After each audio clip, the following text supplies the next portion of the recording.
Yo recuerdo que ahí la universidad, el movimiento estudiantil juega un papel muy importante, porque desde Fragua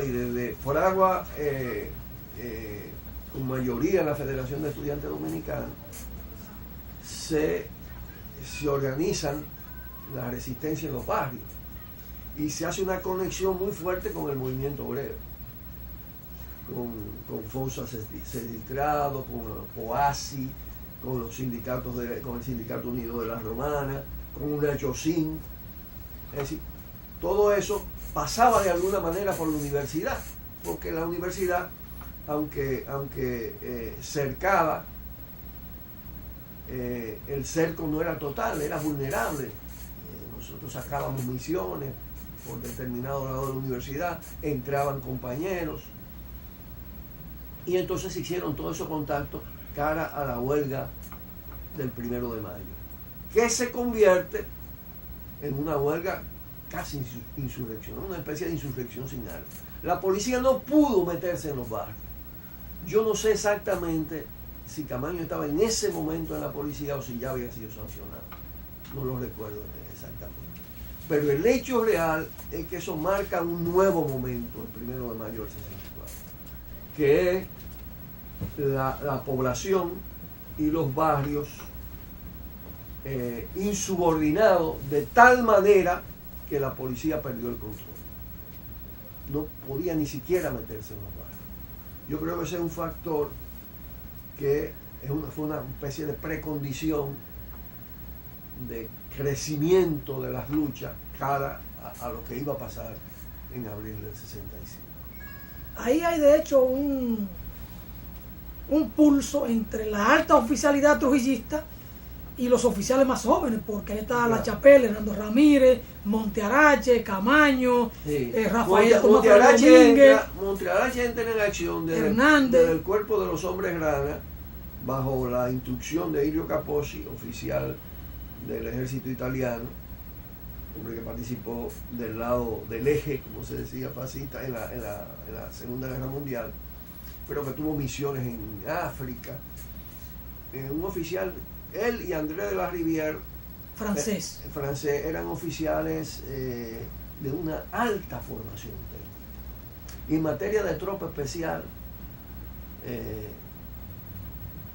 terrestre y marítima. A ambos lo trae Trujillo. A Capozzi italiano y a Trujillo en su lógica de tener un ejército de alta tecnología, porque Trujillo modernizó el ejército. Quería tener un cuerpo élite de tropa especial en la Marina de Guerra, con los mejores entrenadores reclutados en el exterior, que fueron esos, o entre los mejores. Camaño no estuvo en el cuerpo de hombres rana. No. Y Montearache se destaca como el oficial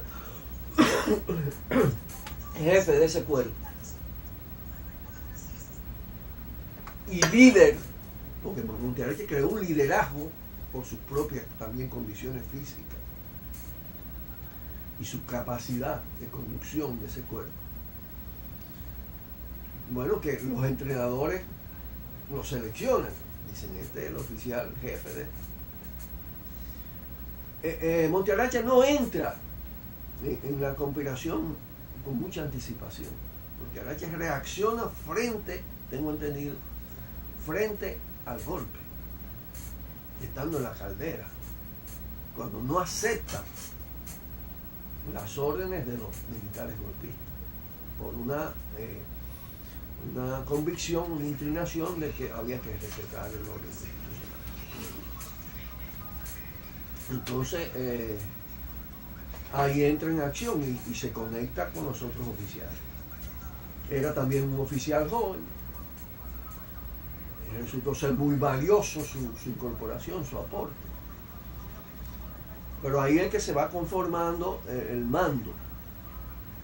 Ya luego cuando entraremos en el tema de la Revolución de Abril, todo eso también tuvo sus momentos de ciertas desarticulaciones, pero evidentemente el movimiento constitucionalista organizado bajo la dirección de Hernando Ramírez, de Rafael de Fernández Domínguez. De Fernández Domínguez, desde el exterior, y de los otros oficiales, ese movimiento tomó una decisión. Estaba conspirando, tenía ya ramificaciones en diferentes cuerpos, en diferentes cuarteles, y ellos tomaron la decisión: si nos descubren un área, reaccionamos, aunque no esté dada la condición. El 24 de abril no estaba como fecha del levantamiento. Es un capitán el que da el detonante. Y da el detonante dentro de esa lógica, porque descubrieron Es una un hombre parte. comprometido, el capitán El capitán Peña Tavera. Peña Tavera. Un hombre muy valiente, muy valiente. Y además tiró alto, porque tiró al Estado Mayor del Ejército. Y como si Camaño no era uno de los ideólogos del movimiento, termina él capitaneando o liderando el movimiento. Por su valor, por su liderazgo, Sí. su actitud ética. Evidentemente, Camaño era un oficial respetado por su valor. Respetado además por todo eso le dio un liderazgo, eso que estamos hablando, sus reacciones frente a las autoridades, a los jefes militares corrompidos, su integridad, eso le va dando un mando. Él era coronel, era del grupo de los coroneles, que eran los de más alto rango. Acuérdate que siempre en los movimientos militares, aun los movimientos militares revolucionarios, el tema del rango tiene mucha importancia. Entonces, era uno de los coroneles. La Chapelle era mayor, entonces, para que se tenga una idea, ¿no? Era uno de los coroneles. Pero además, Camaño se destaca desde el inicio del contragolpe. Camaño va a la calle y monta su comando en la calle Pina. Ya esa es otra parte del tema, ¿no? Y tuvo una participación estelar en la toma de la fortaleza Osama, ¿Alguna relación de en la batalla del Puente. ¿Alguna relación de Juan Bosch como presidente en el 63 con Camaño directamente? ¿O no se conocieron?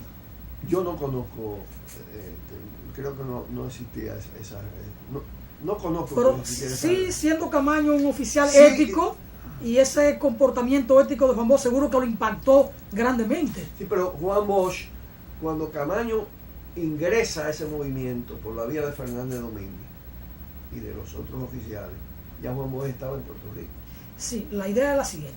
Siendo Francisco Alberto un joven oficial con una actitud muy ética, con una conciencia muy ética, y Juan Bosch un ejercicio de gobierno de 7 meses marcado por la ética, asumo que quedó grandemente impactado Francisco Alberto por esa conducta ética de Juan Bosch como presidente. De seguro que sí. Y además por lo que transmitía Fernández Domínguez, que era el relacionado directo con Juan Bosch.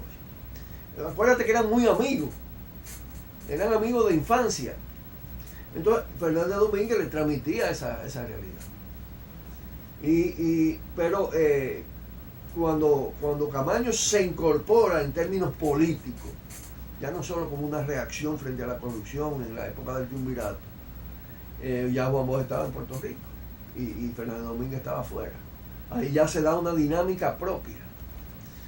Y un tanto lo que le pasó en términos de enfermedad a Hernando Ramírez y esos hechos que yo te narro, junto con un hecho al cual vamos a volver, seguro, ¿no? Que cuando ellos son convocados a la embajada. Ya el nombre de Camaño sonaba por todas partes, ¿no? Porque estaba al frente de las tropas constitucionalistas junto al pueblo, dando batalla. Y cuando son llamados por el embajador norteamericano, que eso sí tenía la ficha de todo eso, y él le dice: ustedes tienen que rendirse, lo manda al carajo. Los célebres lo paran las circunstancias. El coño más célebre de la historia, ¿no? ¿Los célebres lo paran las circunstancias o se van forjando durante la vida? Hay diferentes procesos,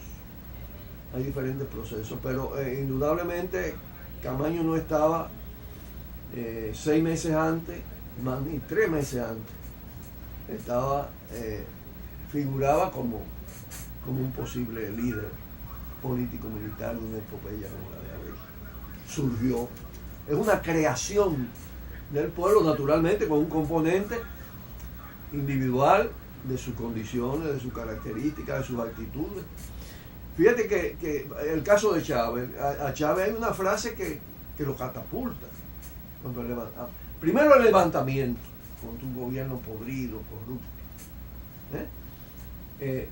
Pero en Chávez hay un proceso distinto en términos de que Chávez tenía una formación política creciente, porque además la academia militar en Venezuela tenía mucho más nivel que las academias aquí, y el pensamiento de Bolívar los conocían todos esos oficiales.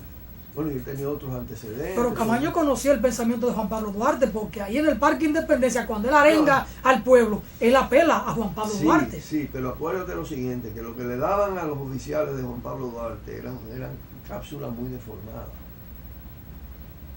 No le daban todo el tono antiimperialista de Duarte. Fundamentalmente lo tiraban por el lado antihaitiano. ¿Tú sabes lo que era la formación? Vamos a darle a los oficiales de estos tiempos los libros míos sobre Duarte. Ahora, ahí influye también todo un proceso, es decir, fíjate, porque los líderes son su entorno también. Y ahí había un entorno interesantísimo alrededor de Camaño. Primero, el caso Fernández Domínguez, ¿no? Que hay que leer sus cartas, hay que leer sus escritos para darse cuenta que estamos frente a un oficial ya con un proceso formativo intenso. Camaño era muy inteligente. Esa fue lo primero que yo capté de él en la revolución, muy inteligente. Y lo impactó enormemente el pueblo ya, la actitud del pueblo. Como el pueblo a veces salvó situaciones que ni siquiera los oficiales previeron y estaban dirigiendo. Como el pueblo derrotó los tanques. ¿Entiendes? Narciso, el tiempo se nos vive encima, como siempre en televisión. Hemos visto con Narciso Isa Conde esta etapa de Francisco Alberto Camaño, su origen de una familia militar trujillista y cómo fue evolucionando hasta llegar hasta el año 64-65. En una próxima entrega vamos a abordar con Narciso ya el Camaño en la Guerra de Abril y en la Guerra Patria y cómo su pensamiento va evolucionando. Y en una tercera entrega veamos entonces al Camaño post Guerra de Abril y qué pasa con Francisco Alberto ya cuando termina siendo un militante revolucionario, un militante comunista. Narciso, muchas gracias por este momento. Seguimos la próxima semana con otra entrega sobre esto. A ustedes muchas bendiciones y espere porque habrá más en Voz para el Cambio con este tema y con Narciso Isa Conde. Muchas bendiciones.